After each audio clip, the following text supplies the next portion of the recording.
وہ اسرائیل جو کہ پہلے ہی قطر کے اندر میڈیا کے ہاتھوں ذلیل ہو رہا ہے اور غیر مسلم قطر کے اندر مسلمانوں کے کلچر سے اس قدر متاثر ہو رہے ہیں، اور اوپر سے اس فلم کی ٹائمنگ اتنا پرفیکٹ ہے کہ اسرائیل کی لگی آگ پر جلتی پر تیل کا کام کر رہی ہے۔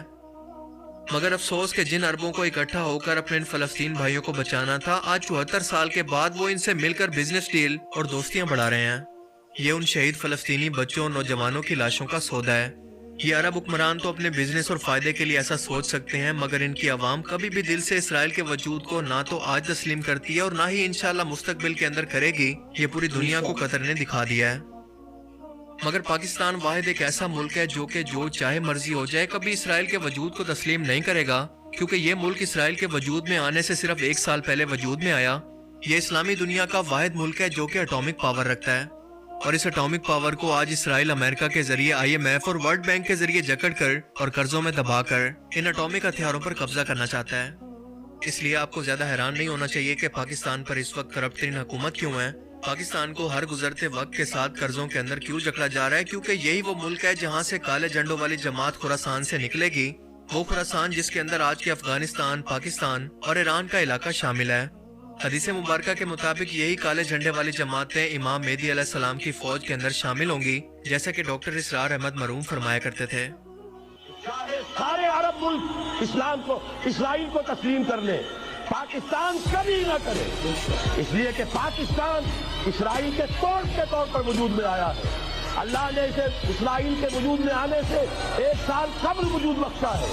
ہم کبھی تسلیم نہیں کریں گے۔ اصل میں تو جنگ ہمیں کرنی ہے، مقابلہ ہمیں کرنا ہے۔ وہاں تک تو ہماری فوجیں جائیں گی، حضرت مسیح کے ساتھ ہو کر لڑیں گی، حضرت مہدی کی مدد کریں گی۔ یہ سارا کا سارا رول تو اللہ نے ہمارے لیے رکھا ہے، لہذا کسی صورت عرب کرنے مجبور ہو چکے ہیں، بے بس ہو چکے ہیں۔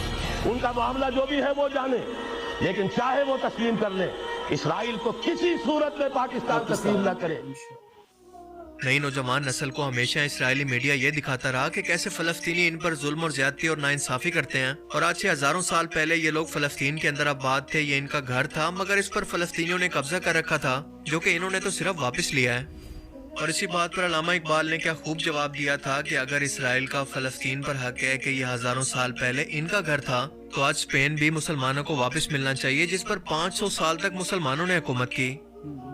اپنی اور دنیا بھر کی نوجوان نسل کا برین واش کرنے کے لیے انہوں نے آج تک میڈیا اور فلم انڈسٹری کو ہتھیار کے طور پر استعمال کیا، مگر نیٹ فلکس کی صرف ایک فلم نے ان کے سارے پروپیگنڈا کو کھول کر دنیا کے سامنے رکھ دیا، جو کہ آج کل یونیورسٹیز اور کتابوں کی بجائے ڈراموں، فلمز اور میڈیا سے تاریخ کو سیکھتی ہے۔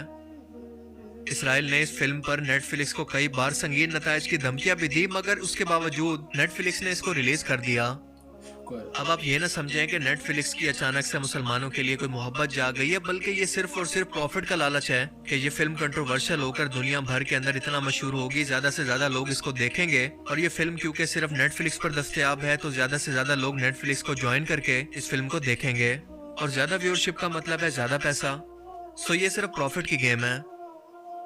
اسرائیل نے اس سے پہلے فرج اللہ سلحشور نام کے ایک ایرانین فلم ڈائریکٹر کو صرف اس لیے مروا دیا تھا کیونکہ وہ یوسف پیغمبر سیریز کے بعد ایک نئی فلم ڈاکومنٹری بنا کر جس کے اندر بنی اسرائیل کی مکمل تاریخ اور اصل حقائق دنیا کے سامنے لائے جاتے ہیں، اس پر ابھی کام کر رہے تھے۔ یہ کام ویسے تو کئی سالوں سے جاری تھا، مگر بار بار اس فلم کے ڈائریکٹر کو بدلا گیا، اور آخرکار ایئرپورٹ پر ان کے سامان کے اندر زہر کو ایجیکٹ کر کے کینسر کو ان کے جسم میں اتار دیا گیا۔ یہ ان لوگوں کا پرانا طریقہ واردات ہے، لیکن سچ کبھی چھپتا نہیں ہے، اور ہر طرح سے سچ پر پردہ ڈالنے کے باوجود بھی یہ ظالم دنیا کے اندر ذلیل ہو رہا ہے، کیونکہ اسے یہ ملک اور زمین تو مل گئی لیکن قیامت تک سکون نہیں ملے گا، اور یہ ایسے ہی دنیا کے سامنے بے عزت اور ذلیل ہوگا انشاءاللہ۔ آپ بھی اس فلم کو ضرور دیکھیں اور اپنے رشتہ داروں کے ساتھ بھی ضرور شیئر کریں تاکہ ہر شخص تک یہ حقیقت پہنچ سکے۔ مجھے امید ہے کہ اس ویڈیو سے آپ کو کچھ نیا جاننے کو ملا ہوگا اور یہ ویڈیو آپ کو پسند آیا ہوگا۔ اگر یہ ویڈیو آپ کو اچھا لگا تو اسے لائک کیجئے، اور اب میں ملوں گا آپ سے ایک ایسی ہی نئی انٹرسٹنگ ویڈیو میں، تب تک کے لیے اپنا بہت سا خیال رکھیے گا۔ Thanks for watching this video. اللہ حافظ۔ تو گائز یہ تھا آج کا ریئیکشن، ویڈیو بڑی ایموشنل تھی۔ اس میں جب انہوں نے ویڈیو کا شروع میں بولا تھا کہ انہوں نے بہت سی دھمکیاں بھی دے دی کہ ویڈیو جو مووی ہے یہ اپلوڈ نہیں ہونی چاہیے نیٹ فلکس پہ، تو انہوں نے بتایا کہ انہوں نے نیٹ فلکس والوں نے جو اسے کیا بھی ہے نا پبلش، انہوں نے اپنے پروفٹ کے لیے کیا، بٹ بہت حد تک اس سے افیکٹ ہوا ہے، لوگوں کو پتہ چلا ہے کہ اصل ان کی حقیقت کیا ہے. وہ اپنے آپ کو مظلوم ظاہر کرتے ہیں، جو کہ اصل میں مظلوم ہے ہمارے اسرائیلی جو مسلمان بھائی ہیں، ان کو کیا کہتے ہیں ظالم بتاتے ہیں، اور ان کے کہتے ہیں کہ مسلمان ہم سے صلح نہیں کرنا چاہتے. تو اصل ان کا جو چہرہ ہے نا وہ سامنے آ گیا. ویڈیو یہ نیٹ فلکس پہ پڑی ہوئی ہے عربی میں، ابھی اردو ٹرانسلیشن کے ساتھ نہیں آئی، انگلش سب ٹائٹل کے ساتھ پڑی ہے. تو اس مووی کو ضرور دیکھیں، میں بھی انشاءاللہ دیکھوں گا. اور آئندہ ایسی معلوماتی ویڈیو دیکھنے کے لیے ہمارا چینل ضرور سبسکرائب کریں. سوری میں تھوڑا ایموشنل ہو گیا تھا، اس لیے بولنے میں تھوڑی پرابلم آ رہی تھی. تو ملتے ہیں آپ سے نیکسٹ ویڈیو میں.